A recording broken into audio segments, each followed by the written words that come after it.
This video will describe nuclear chemistry. When a nucleus breaks down into a more stable nucleus, this is called radioactivity.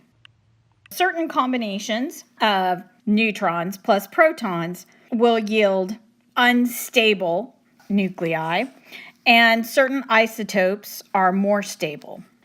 For instance, carbon-14 is an unstable nuclei, and this is the one that's used for carbon dating.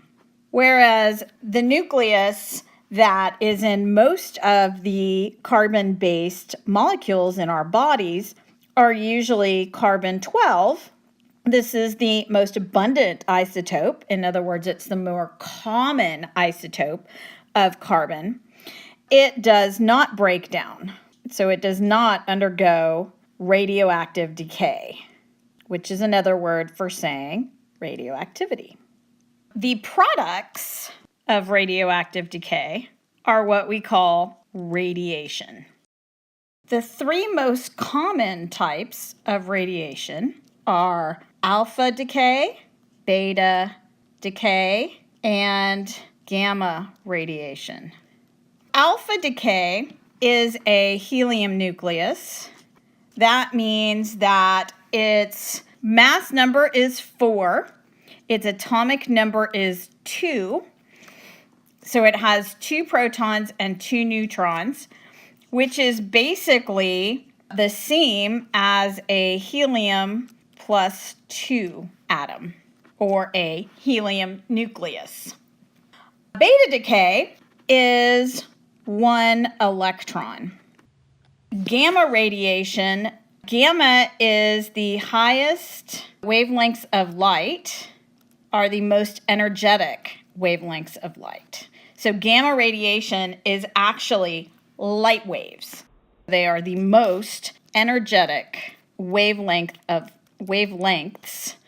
because they are a range of wavelengths of light.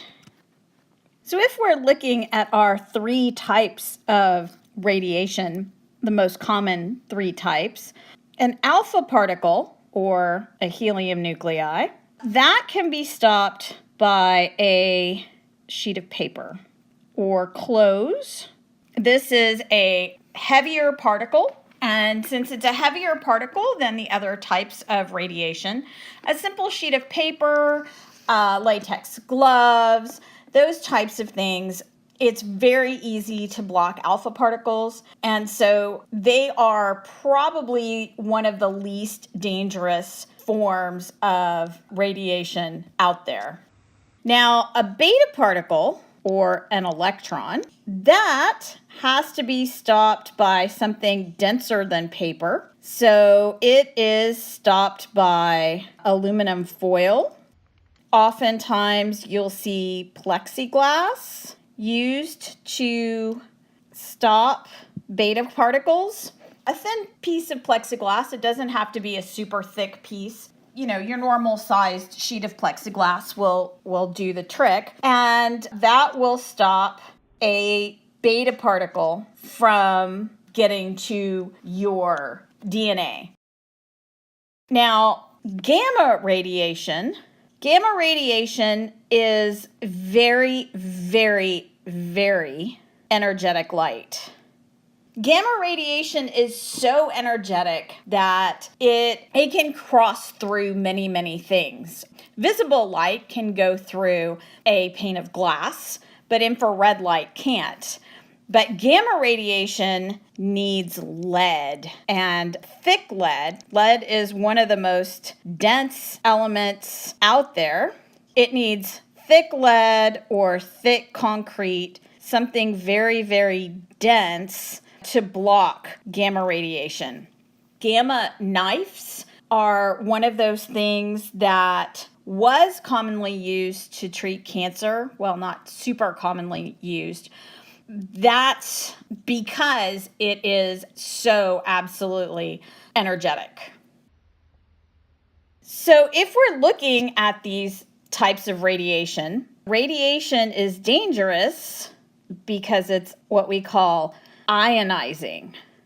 UV light is also ionizing, not quite as energetic as these types of radiation, and it's not created by the nucleus of atoms. But that's also why we hear that UV light causes cancer. But when this type of radiation hits you, so the alpha particle, the beta particle, or gamma, and that's the Greek letter gamma, when they hit you and they hit your DNA, they will pop off an electron. That causes free radicals to form in your body. And since oxidation is loss, that also causes your DNA or proteins or whatever biomolecule that it runs into to be oxidized. This is one of the reasons that we take a lot of antioxidants. We will get some types of radiation naturally. Granite has minerals in it with radioactive elements, and many other types of stone have some radioactive elements in them.